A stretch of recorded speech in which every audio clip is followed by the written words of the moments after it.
नमस्कार, आप देख रहे हैं प्राइम टाइम। आपके साथ मैं स्तेश नैन मोर।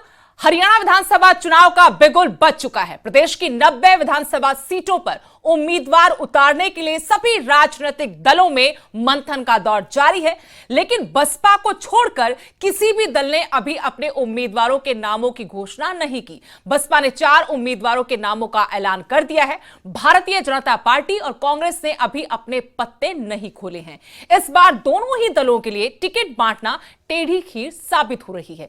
बीजेपी जीत की हैट्रिक लगाना चाहती है तो कांग्रेस सत्ता में वापसी।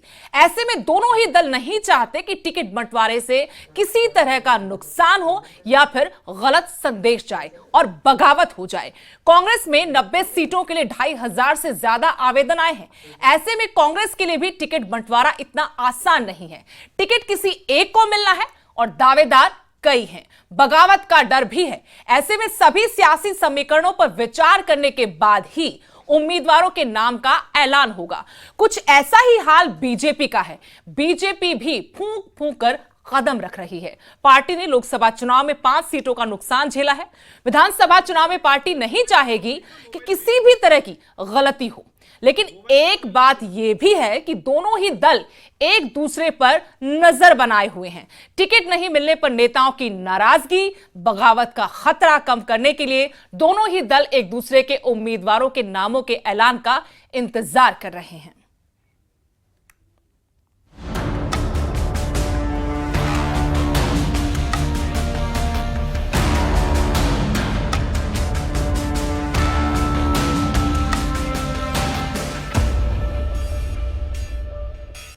सभी दल सोशल इंजीनियरिंग पर फोकस कर रहे हैं। हरियाणा कांग्रेस प्रभारी दीपक बाबरिया ने आज उम्मीदवारों को लेकर एक बड़ा बयान भी दिया, जिसमें उन्होंने साफ किया कि सिटिंग एमपी को चुनाव लड़ने की इजाजत नहीं है। उम्मीदवारों के नाम के ऐलान में हो रही देरी पर बीजेपी पर उन्होंने निशाना भी साधा।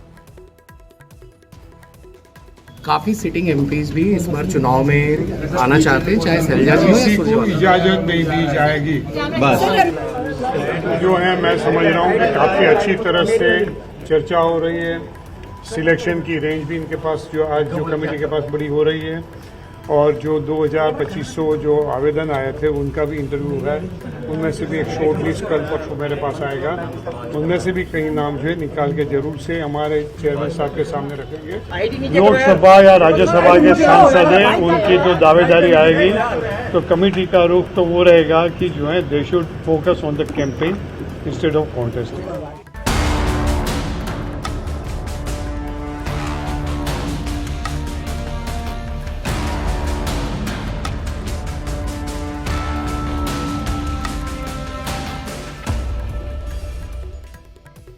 तो टिकटों को लेकर मारामारी है, मंथन का दौर जारी है, लेकिन अभी नामों पर अंतिम मुहर लगना बाकी है। मंथन चल रहा है, लेकिन इंतजार है कि सबसे पहले पत्ते कौन खोलेगा। बसपा ने 4 उम्मीदवार जरूर चुनावी रण में उतार दिए हैं, लेकिन नजरें हैं बीजेपी और कांग्रेस के उम्मीदवारों के नामों के ऐलान पर। कांग्रेस की तरफ से इस वक्त प्रवक्ता जुड़े हमारे साथ योगेश सिहाग, और मेहमान भी हमारे साथ जुड़ेंगे। सबसे पहले आपका बहुत बहुत स्वागत है योगेश जी। धन्यवाद सुदेश जी, और आपके चैनल के सभी दर्शकों को मेरा नमस्कार। योगेश जी, इंतजार हो रहा है कि कांग्रेस कब अपने पत्ते खोलेगी। आज ये तो साफ कर दिया दीपक बाबरिया जी ने कि सिटिंग एमपी चुनाव नहीं लड़ेंगे। अगर वो लड़ना चाहते हैं फिर भी तो आप आलाकमान से बात करें, लेकिन सभी ये जानना चाहते हैं, उत्सुकता है कि कांग्रेस कब अपने उम्मीदवारों की पहली सूची जारी करेगी। देखिए सुदेश जी, आज पूरे हरियाणा में ही उत्सुकता है। हर वर्ग में जनता में कांग्रेस के प्रति बड़ा जोश है, क्योंकि जो भारतीय जनता पार्टी का 10 साल का कुशासन रहा है उसमें बेरोजगारी, पर्चे लीक, और ये अब चाहे आप महिला पहलवानों के साथ अन्याय, और हमारे किसानों की शहादत, 750 किसानों की शहादत, और इस तरह के हर वर्ग को, चाहे किसी भी कर्मचारी, किसी वर्ग को, आंगनवाड़ी वर्कर, इन्होंने हर वर्ग को पीटने का, लाठियों गोलियों से पीटने का काम किया है। और आज जो पोर्टल की सरकार जो खट्टर साहब ने चलाई 9.5 साल तक, भारतीय जनता पार्टी भी उसको समझ चुकी थी कि हरियाणा में पूरी तरह से भारतीय जनता पार्टी पूरी तरह से फेल हो चुकी है। जब वो एक अपना नया मुख्यमंत्री का चेहरा लेकर आए, उसमें भी उनको कोई भी सफलता नहीं मिली, और हरियाणा में लोकसभा चुनाव में पूरे प्रदेश की जनता ने दिखा दिया। कांग्रेस पार्टी का चुनाव जनता ने अपना चुनाव समझकर लड़ा है और हमें बहुत अच्छा रिस्पॉन्स। उम्मीदवारों पर कब फैसला होगा, मेरा सवाल आपसे, आपका जवाब लेंगे। विजेंद्र नेहरा जी, प्रवक्ता बीजेपी, हमारे साथ जुड़ गए हैं। आपका भी बहुत बहुत स्वागत है। जी धन्यवाद। विजेंद्र जी आपके पास आएंगे, कांग्रेस प्रवक्ता हमारे साथ जुड़े हुए, वो जवाब दे रहे हैं। सवाल मेरा था कि कांग्रेस कब अपने उम्मीदवारों के नामों का ऐलान करेगी, बहुत इंतजार हो रहा है। ना कांग्रेस ने पत्ते खोले ना बीजेपी ने। जी सियाग जी बोलिए। देखिए सुदेश जी, हमारे पास 2600 से ज्यादा आवेदन आए हैं। हर वर्ग, हर कार्यकर्ता ये चाहता है कि जिसने जो कार्य किया है उसका पैरामीटर तय किया जा रहा है। हमारे जो प्रभारी है दीपक बावरिया जी, उनके कार्यालय में हर टिकटार्थी के इंटरव्यू लिए जा रहे हैं, इंटरेक्शन चल रही है। और आज हमारी स्क्रीनिंग कमेटी की पहली मीटिंग हुई है। तो उसके बाद अब जो समय नजदीक आ रहा है, मैं समझता हूं कि हमारी बहुत जल्द पहली लिस्ट आने की संभावना है 31 तारीख तक। और हमारे जो पैरामीटर है, हमारे सभी जो मापदंड है उसको देखकर टिकट दी जाती है। लेकिन पैरामीटर क्या बताएंगे हमारे दर्शकों को? कांग्रेस में अगर किसी को टिकट चाहिए, उम्मीदवारी चाहिए विधानसभा चुनाव में, तो पैरामीटर क्या है? क्या गुण होने चाहिए, क्या क्वालिटी होनी चाहिए उसमें? देखिए सुदेश जी, पहली तो जो हमारे जो इंटरनल सर्वे करवाया गया पार्टी की तरफ से, उसमें सर्वे में नाम आना चाहिए कि कैंडिडेट को जनता वहां की पसंद करती है। उसके बाद लॉयल्टी एक मुख्य पैमाना है। और उसके साथ साथ आप देखिए कि ये नहीं है कि जैसे अभी हमारे ये इंपोर्ट करते हैं भारतीय जनता पार्टी के हमारे ही नेताओं को, और चंद दिनों में 5-5 दिनों में राज्यसभा की टिकट दे दी जाती है। लोकसभा के हमारे 6 उम्मीदवार इन्होंने कांग्रेस पार्टी से उतारे थे। और आप देखिए 10 साल से भारतीय जनता पार्टी हरियाणा में सत्ता है, ये अपने नेता नहीं बना सकी। अपने इनके पास ऐसे कार्यकर्ता आज भी नहीं है कि उन्हें चुनाव लड़वा सके। लेकिन हमारी पार्टी में हजारों कार्यकर्ता है, इनके पास सिर्फ आवेदन ही 500-550 आए हैं। हमारी पार्टी में लोगों का एक जो जोश है, जनता बदलाव चाहती है और बदलाव के लिए एक विकल्प कांग्रेस पार्टी ही हरियाणा में विकल्प है। जो हुड्डा साहब के समय में जो कार्य हुए 2004 से लेकर 14 तक, हर वर्ग खुशहाल था।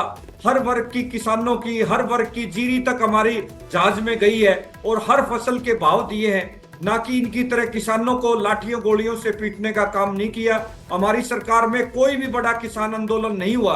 और इस सरकार में तो इन्होंने 10 साल के दौरान, मैं समझता हूं कि इन्हें पता नहीं भारतीय जनता पार्टी को एक नफरत सी है किसानी से। चलिए जवाब ले लेते हैं। आईएनएलटी की तरफ से रजत जी भी हमारे साथ जुड़ गए हैं। रजत जी आपका बहुत बहुत स्वागत है एक सेकंड न्यूज़ 18 पर। पूरी चलिए कीजिए अपनी बात पूरी कीजिए। आप देखिए इनकी सांसद कंगना रनौत जी का बयान आया, उसके बाद भी कि कोई भी भारतीय जनता पार्टी ने माफी नहीं मांगी, ना ही उनको कोई नोटिस दिया गया। सस्पेंड करना तो बहुत दूर की बात। तो ये जो है बुलवाया जाता है किसानों के खिलाफ, ये स्ट्रेटजी है भारतीय जनता पार्टी की। ये दिखाना चाहती है कि हम किसान विरोधी पार्टी है। आज जी ठीक है। विजेंद्र जी आपसे सवाल मेरा, जिस तरीके से आरोप लगा रहे हैं कांग्रेस के प्रवक्ता कि आपके पास तो आवेदन भी नहीं आए, उनके यहां पर 2500 से ज्यादा आवेदक आ गए, मारामारी तो वहां मची हुई है, लोगों का विश्वास अब बीजेपी में नहीं रहा। साथ में मैं अपनी तरफ से इस सवाल आपसे पूछना चाहती हूं कि बीजेपी कब अपने पत्ते खोलेगी? इंतजार लंबा होता जा रहा है, कब तक मंथन का दौर खत्म हो जाएगा बीजेपी में? देखिए सुदेश जी, भारतीय जनता पार्टी की हरियाणा विधानसभा चुनाव 2024 की तैयारियां सबसे तेज हैं। भारतीय जनता पार्टी का बूथ चलो अभियान चला हुआ है। हमारा हरियाणा प्रदेश के अंदर लाखों कार्यकर्ता घर घर जाकर के भारतीय जनता पार्टी की सरकार ने, केंद्र सरकार ने, हरियाणा सरकार ने जो जनहित में काम किए हैं, उनको घर घर जाके हमारे कार्यकर्ता बूथ चलो अभियान के माध्यम से बताने का काम कर रहे हैं। और जहां आज कांग्रेस जैसी पार्टी के प्रदेश स्तर के और जिला स्तर के भी कार्यालय नहीं है, वहीं भारतीय जनता पार्टी के कार्यकर्ताओं ने स्वयं धन संग्रह करके, अपने से सहयोग करके आज बूथों के ऊपर भी अपने कार्यालय को उद्घाटन करना शुरू कर दिया है, कार्यालय खोलने शुरू कर दिए हैं, कार्यकर्ताओं को वहां एकत्रित करके। नेहरा जी सब कुछ हो रहा है, सब तरीके से चुनाव प्रचार हो रहा है, लेकिन लोग जानना चाहते हैं, जनता जानना चाहती है कि उम्मीदवार कौन होगा। इसलिए आज हम ये चर्चा भी कर रहे हैं कि आखिर ऐसा क्यों हो रहा है कि टिकट बंटवारे में देरी हो रही। दो बड़ी पार्टियां कांग्रेस और बीजेपी अभी तक अपने उम्मीदवारों के नामों का ऐलान नहीं कर पाई। नहीं, देखिए अभी कोई देरी नहीं है और भारतीय जनता पार्टी तो सबसे पहले अपने उम्मीदवारों की घोषणा करती है। इस बार लोकसभा चुनाव में भी हमने सबसे पहले किया था, इस बार भी सबसे पहले अपने उम्मीदवारों की घोषणा भाजपा करेगी। हमारा गुरुग्राम के अंदर 2 दिन की जो प्रदेश चुनाव समिति की बैठक थी वो पहले ही हमारी पूरी हो चुकी है। जो नाम है उन पे मंथन हो चुका है, पैनल बन चुका है, केंद्रीय चुनाव समिति को नाम भेजे जा चुके हैं और केंद्रीय चुनाव समिति की कल बैठक है। मुझे लगता है कल हमारी जो टिकटें हैं उनकी घोषणा हो जाएगी, उम्मीदवार फाइनल हो जाएंगे और आकर के मजबूती के साथ में भारतीय जनता पार्टी चुनाव लड़ेगी। हरियाणा प्रदेश के अंदर तीसरी बार जनता के आशीर्वाद से भारतीय जनता पार्टी की सरकार बनेगी। योगेश जी तो कह रहे हैं कि सारे तो आप कैंडिडेट इंपोर्ट करके लेकर आते हैं। लोकसभा चुनाव में भी बीजेपी ने ऐसे ही किया, उनका आरोप है ये। उनको जवाब देना चाहिए कि उनकी पार्टी में इतनी भगदड़ क्यों है। मैं तो हैरान हूं इस बात को लेकर के कि कोई प्रवक्ता ऑन डिबेट ये कह सकता है कि हमारी पार्टी में इतनी भगदड़ मची हुई है कि सारे लोग बीजेपी में जाने के लिए तैयार है। वो तो हमने बैरियर लगा रखा है मैडम, वो तो सुदेश मैडम हमने बैरियर लगा रखा है। नहीं तो कांग्रेस पार्टी के तो सारे नेता भाजपा आने को तैयार है, क्योंकि इनको पता है कांग्रेस पार्टी तो काम कर नहीं रही है। कांग्रेस पार्टी में तो कार्यकर्ताओं की सुनवाई है नहीं।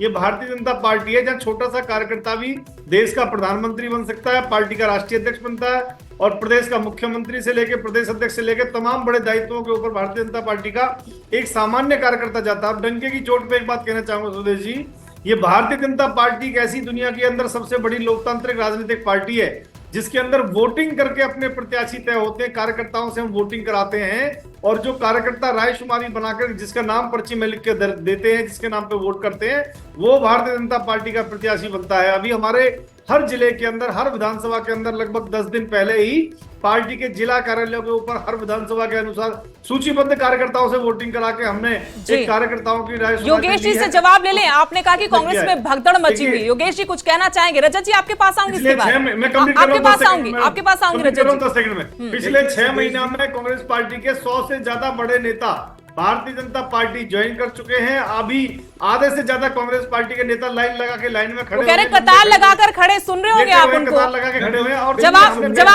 मेहरा जी जवाब लेते हैं। नहीं चाहते योगेश जी जवाब, वो कह रहे कि लाइन लगाकर अभी भी कतारें लगी हुई हैं आपकी तरफ से पर नेताओं की। मुझे हैरानी हो रही है, हमारी पार्टी में 50 से ज्यादा पूर्व विधायक और पूर्व मंत्री शामिल हो चुके हैं। हर रोज हजारों कार्यकर्ता चौधरी भूपेंद्र हुड्डा जी के निवास स्थान पर कांग्रेस पार्टी ज्वाइन कर रहे हैं और इनके चौधरी रणजीत सिंह जी जो 3 महीने पहले भारतीय जनता पार्टी में शामिल हुए थे, अभी अशोक तंवर भी आए हैं। आईना दिखा दिया है कि आप अपनी भी आए हैं, मैं चुनाव जरूर लड़ूंगा। ये इनकी पार्टी में अनुशासन है। चौधरी जी भी आए हैं। इनकी पार्टी में राव इंद्रजीत जी स्पष्ट रूप से कह चुके हैं कि मेरी अगर बेटी को टिकट नहीं दी तो वो चुनाव जरूर लड़ेगी। और आप देखना इनकी सूची आने वाली है। जो ये परिवारवाद की बात करते थे हमारी पार्टी में नहीं है। मैं दावे से कह सकता हूं इस बार की सूची में बड़ा भारी इनका परिवारवाद का भी जो नारा जो है वो बिल्कुल खोखला साबित होने जा रहा है। और देखिए आप चाहे जितने भी इनके नेता है, हर नेता अपने परिवार के लोगों के लिए लॉबिंग कर रहा है। आप हर नेता इनकी गुटबाजी देखिए। विज साहब किस तरह से इन्होंने घर बैठा दिया उनको, मुझे बड़ी पीड़ा है, पीड़ा के साथ कहना पड़ रहा है। इतने सीनियर नेताओं की जो अनदेखी इनके द्वारा की जा रही है वो प्रदेश की जनता समझती है। इन्होंने अपने पुराने कार्यकर्ताओं को घर बैठा दिया है। एक दिन में पार्टी ज्वाइन करो, कुछ तो एक ग्रेस पीरियड होना चाहिए था। आप 6 महीने साल कुछ तो देखिए। आप उन्हें सांसद बना देते हो, आप उन्हें टिकट थमा देते हो और जहां बारी मुख्यमंत्री पद की आती है वहां आपने पहले से अपना चेहरा डिक्लेयर कर दिया कि नायब सैनी जी ही मुख्यमंत्री होंगे।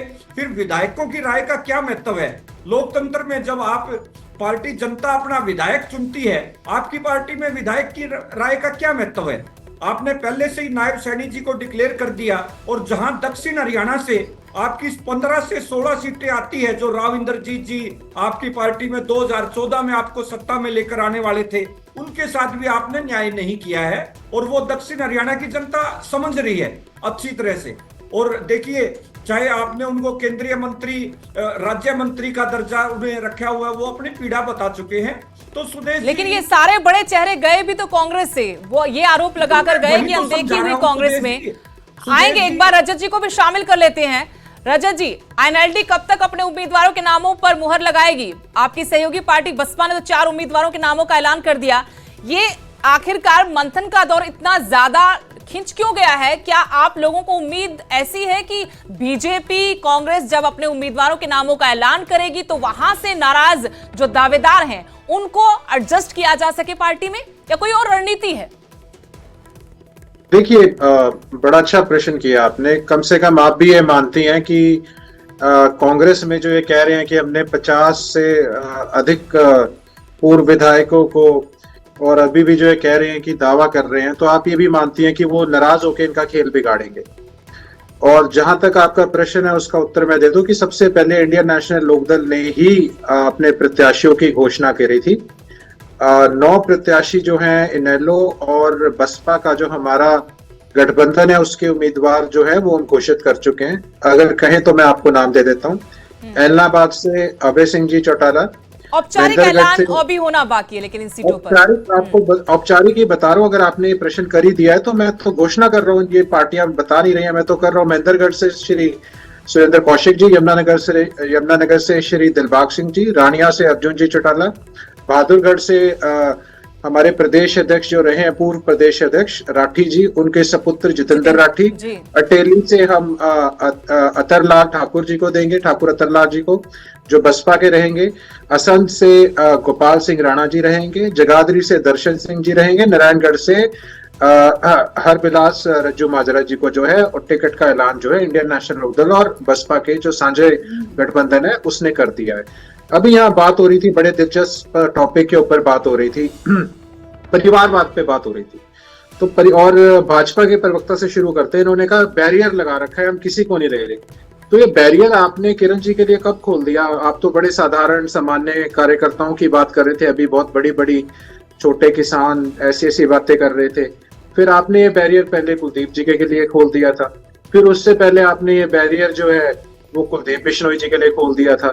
तो देखिए, यहाँ अगर परिवारवाद की बात करते हैं तो कुलदीप बिश्नोई जी अपने पुत्र के लिए मांग रहे हैं, श्रीमती किरण चौधरी जी अपनी पुत्री के लिए मांग रही हैं, कैप्टन अजय यादव अपने पुत्र के लिए मांग रहे हैं, करण दलाल जी मांग रहे हैं, सुरजेवाला जी मांग रहे हैं, उससे और कुलदीप शर्मा जी मांग रहे हैं, और जयप्रकाश जी मांग रहे हैं।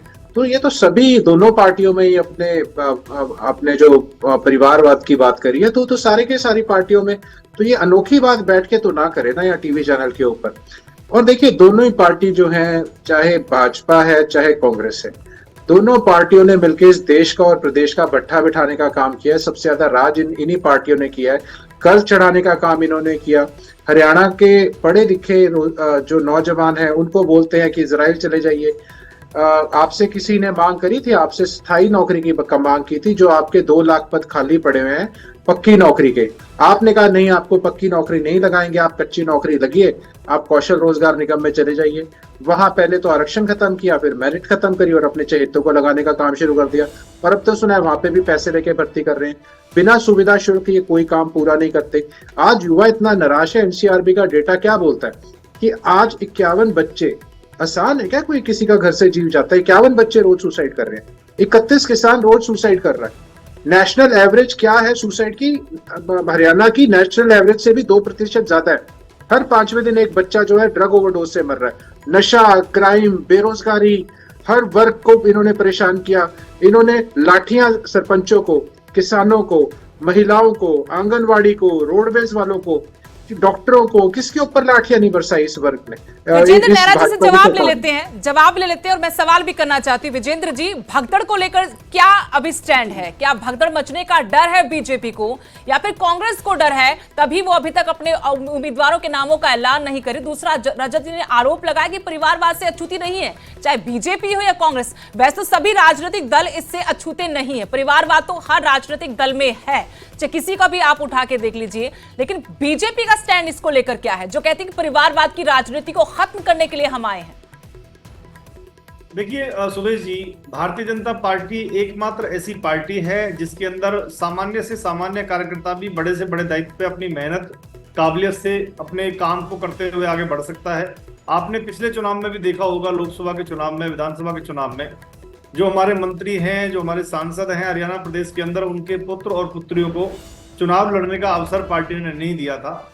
अब क्योंकि कोई व्यक्ति 20 या 25 साल से पार्टी का काम कर रहा है और वो किसी मंत्री या विधायक का या सांसद का बेटा है, तो 20-25 साल की उसकी मेहनत को बेकार हम इसलिए करते हैं कि मंत्री सांसद का बेटा है, वो भी पार्टी नहीं करना चाहती। जिस व्यक्ति को पार्टी में काम करते हुए 20-25 साल का समय उसने लगाया है, अगर उसकी दावेदारी मजबूत बनती है तो निश्चित रूप से उसको मौका मिलेगा।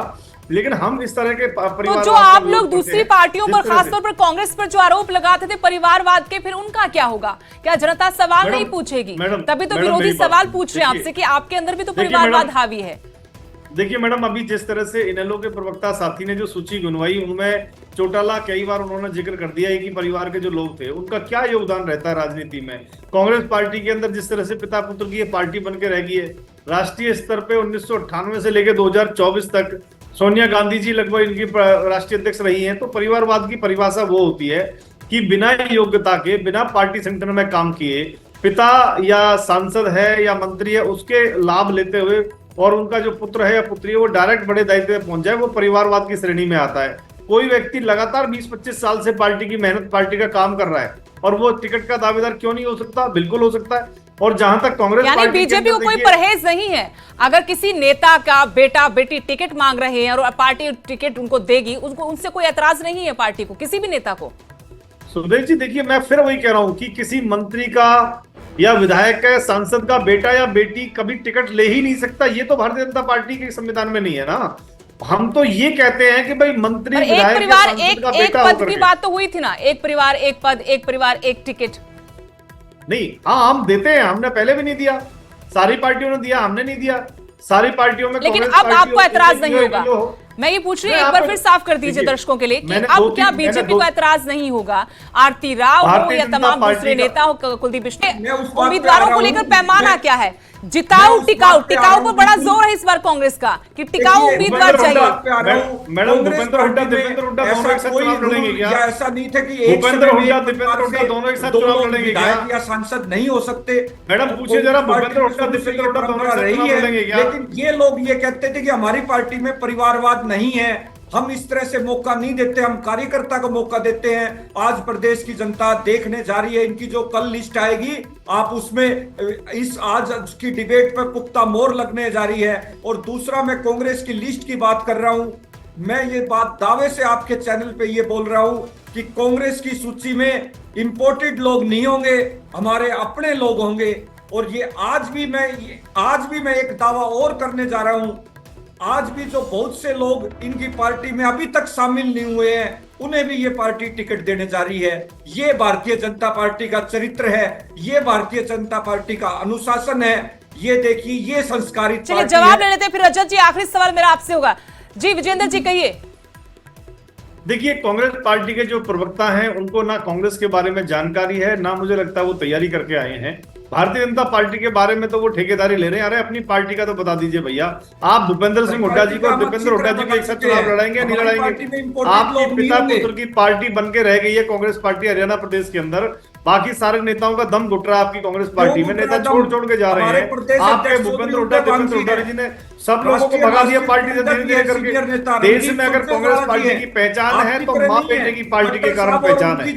हरियाणा प्रदेश के अंदर कांग्रेस पार्टी की अगर पहचान है तो पिता पुत्र की पार्टी के कारण पहचान है। भारतीय जनता पार्टी की ऐसी पार्टी है जिसमें छोटे से छोटा कार्यकर्ता का भी पूरा पोषण होता है, उसका विकास होता है, उसको काम करने के अवसर मिलते हैं, वो बड़े बड़े दायित्वों से होते हुए देश के शीर्ष दायित्व तक वो पहुंचता है। ये भारतीय जनता पार्टी के अंदर संभव है और भारतीय जनता पार्टी से ही लोगों को उम्मीद है। इसीलिए कल गुरुग्राम के अंदर बताना चाहूंगा सुदेश मैडम आपको, हजारों की संख्या में युवा माननीय मुख्यमंत्री श्री नायब सैनी जी और माननीय प्रदेश अध्यक्ष मोहनलाल जी के नेतृत्व में, हमारे प्रदेश प्रभारी श्री सतीश पुनिया जी के नेतृत्व में हजारों की संख्या में जो युवा है उन्होंने भारतीय जनता पार्टी की सदस्यता ली है और उन्होंने ज्वाइन किया है। वहां पे एक बड़ा जुलूस, बड़ा एक कार्यकर्ता सम्मेलन एक युवाओं का हुआ है। और ये भारतीय जनता पार्टी के कार्यकर्ताओं को देख के, हमारी तैयारियों को देख के, जिस तरह से लगातार माननीय मुख्यमंत्री जी रैलियां कर रहे हैं, रोड शो कर रहे हैं, और देखिए हमारी तैयारियां देखिए मैडम। बस हम तो इंतजार करें, उम्मीदवार भी आप ऐलान दें, उम्मीदवारों के नामों का भी ऐलान कर दें। योगेश जी, विजेंद्र जी, वक्त थोड़ा कम है। रजत जी से आखिरी सवाल मैं पूछ लूं। बूथ चलो अभियान से हम लोग घर घर जा रहे हैं और ये एसी में बैठे हैं, और जब चुनाव हार जाएंगे तो ईवीएम को दोषी बताएंगे। रजत जी से एक सवाल, मैं आखिरी सवाल कर लेती हूँ। रजत जी, आपने दोनों पार्टियों के प्रवक्ताओं को सुना, एक कह रहे कि भगदड़ मची हुई कांग्रेस में, दूसरे कह रहे कि हमारी जल्द सूची आ जाएगी, परिवारवाद हमारी पार्टी में नहीं है। इनेलो का क्या स्टैंड है, दूसरा ये कि इनेलो अपने सभी उम्मीदवारों के नामों का ऐलान कब तक कर देगी, और क्या इनेलो में भी इंतजार हो रहा है बीजेपी कांग्रेस के उम्मीदवारों के नामों के ऐलान का। ताकि देखिए, ये तो जाहिर सी बात है, हर चुनाव में हम देखते हैं कि जब टिकट बनती है तो किसी एक कोई टिकट मिलेगा एक सीट पर, तो बाकी दावेदार नाराज होकर इधर उधर पाला तो बदलते हैं, बगावत करते हैं या फिर सीधा किसी दूसरी पार्टी में चले जाते। तो क्या आप ऐसे उम्मीदवारों की ताक में हैं, ऐसे दावेदारों की ताक में है क्या आप? ये प्रश्न आपने पहले भी किया था। हम बिल्कुल ऐसे किसी को कोई पार्टी नहीं ले रही है और हम उसके इंतजार में, ऐसा बिल्कुल नहीं है। हाँ। हमारे पास बहुत, देखिए, बीएसपी और इंडियन नेशनल लोकदल में एक समानता है कि बीएसपी का जो कार्यकर्ता है वो हर समय, बुरा समय हो सही समय, उनका कार्यकर्ता खिसकता नहीं है। और जब ऐसी दोनों बहुत मेहनती कार्यकर्ता है, बीएसपी का भी और इंडियन नेशनल लोकदल भी, और कार्यकर्ता जो है वो सीधा धरातल से, जमीन से जुड़ा है, गांव में, शहर में, हर लेवल के ऊपर कार्यकर्ता जो है इनका काम करता है। तो हमारा जो ये गठबंधन है ये स्वाभाविक तौर पे इसीलिए रंग लेके आएगा कि सत्ता बदलते हैं कर्मठ मेहनती कार्यकर्ता जो अपनी पार्टी की और आगे की जो हमारी पार्टी जो काम करेगी उसका जो रोड मैप है वो दिखाने का काम करते हैं, और जिसने सच में सड़क से सदन तक, विधानसभा तक जनता की जो शोषित और वंचित वर्ग है, चाहे किसान है, चाहे छोटा व्यापारी है, चाहे मजदूर है, उसकी आवाज उठाने का काम किया, सरकार को घेरने का काम रजत किया। जी, मेरे पास वक्त की कमी है, माफ कीजिएगा मैं आपको बीच में रोक रही हूं, लेकिन आप सभी हमारे साथ इस चर्चा में जुड़े, बहुत बहुत शुक्रिया आपका, बहुत बहुत धन्यवाद आप सभी का।